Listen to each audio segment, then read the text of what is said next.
Jonathan Lee Riches Investigates. I am covering the Moscow, Idaho Bryan Kohberger case. I want to share some new information about evidence taken from Bryan Kohberger's step-toe apartment. And right here, I'm in front of a sink because it's dealing with the sink in Bryan Kohberger's apartment.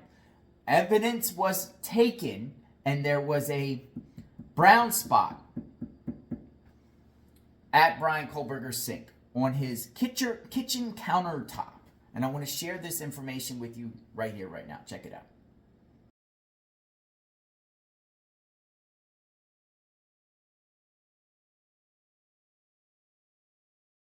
And here is a newspaper article about evidence taken from Bryan Kohberger's apartment. A mattress cover and an uncased pillow each were positive for blood in the presumptive chemical test.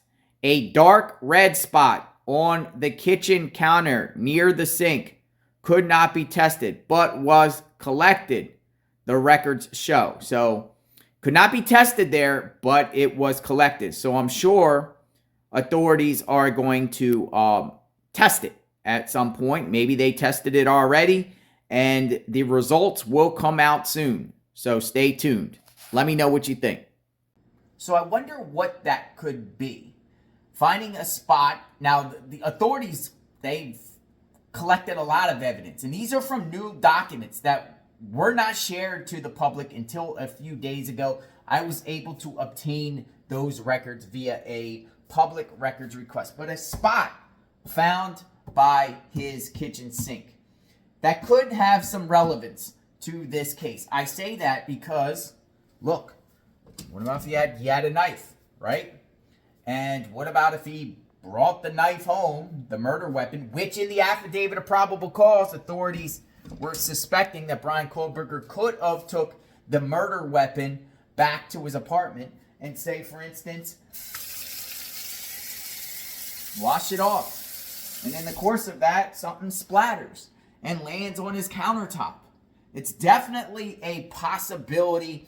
Covering this case extensively and sharing with all of you the evidence that they took out of Bryan Kohberger's apartment. I'm sure authorities are going to test that spot, test whatever that is to determine if it's blood or any type of, forensic, skin cell, anything related to the Moscow, Idaho home. And if it is, and like I said with the broom, the hair on the broom, if there's any evidence of blood belonging to any of the victims in Bryan Kohberger's home, whether it's in the kitchen sink, the floor, the bed mattress, because they got a mattress on the mattress cover, they found some evidence there of something, some sort of blood stain or stain. If any of that belongs to any of the victims, Bryan Kohberger is out of there. That's like guilt.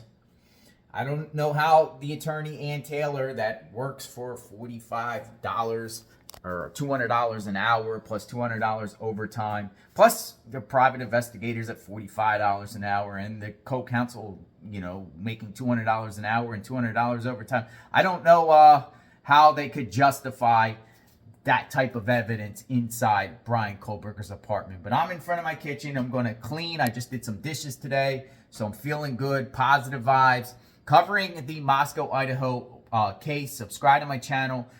Hit the notification button. We'll talk soon. I'll be posting more documents very, very soon. So stay tuned.